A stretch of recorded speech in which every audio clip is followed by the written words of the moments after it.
யோவானுக்கு திருமுழுக்கு அளிக்கும் அதிகாரம் எங்கிருந்து வந்தது? விண்ணகத்தில் இருந்தா மனிதனிடமிருந்தா என்று இயேசு கேட்டார்.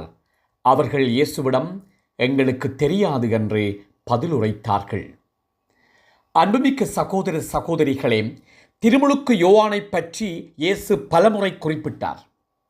அவர் ஒரு தலைசிறந்த மனிதர் என இயேசு சுட்டிக்காட்டினார். கடவுளின் பெயரால் மக்களுக்கு செய்தி அறிவித்த யோவானை மக்கள் ஏற்கவில்லை. குறிப்பாக யூத சமயத்திலே தலைமை பொறுப்பு ஏற்றிருந்தோர் யோவானை புறக்கணித்தனர்.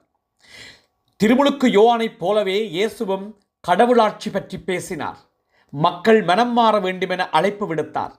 அதுவும் யூத சமய தலைமை குருக்களுக்கும் மக்களின் மூப்பர்களுக்கும் எரிச்சலை மூட்டியது. குறிப்பாக யூதர்களின் மைய இடமாகிய எருசலேம் கோவிலுக்கு சென்ற இயேசு அங்கு வியாபாரத்தில் ஈடுபட்டிருந்தவர்களை விரட்டி அடித்ததும் கோவிலில் போதித்துக் கொண்டிருந்ததும் யூத தலைவர்களுக்கு ஏற்புடையதாக இருக்கவில்லை.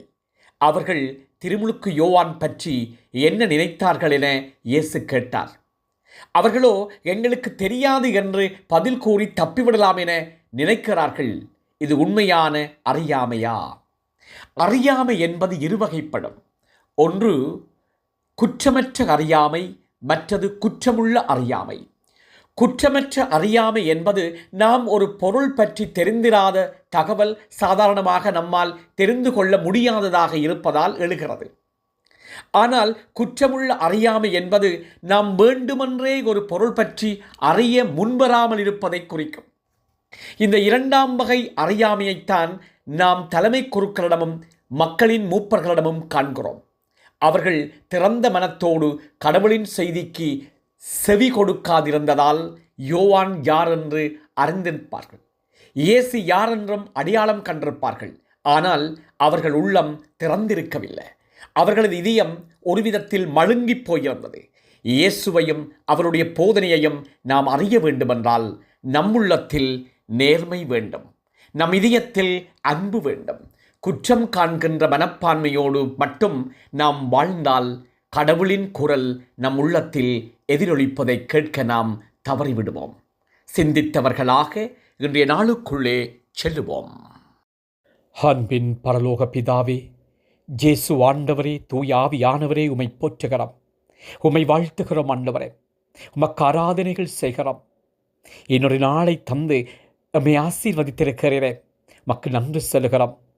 குடும்பமாக வந்திருக்கிறோம். எங்களை ஆசீர்வதியும் ஆண்டவரே. வல்லவரே, உம்முடைய பிறப்பை கொண்டாட எங்களை ஆயத்தப்படுத்துகின்ற எங்கள் ஒவ்வொருவரையும் ஆவியானவரால் அச்சித்தரலாம். விசேட விதமாக இந்த நாட்களிலே இயற்கையின் சீற்றத்தினால் துன்பத்தின் உச்சத்தில் இருக்கின்ற ஒவ்வொருவருக்கும் ஆறுதலாக இரும். அவர்களுடைய வாழ்வை மீண்டும் கட்டி எழுப்பும் ஆண்டவரே.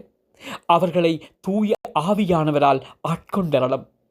அவர்களுக்குள்ளே ஒரு நம்பிக்கையை ஏற்படுத்தி மீண்டும் மீண்டும் நீர் இருக்கிறீர் என்பதை அவர்களுக்கு சொல்லிக்கொடும்.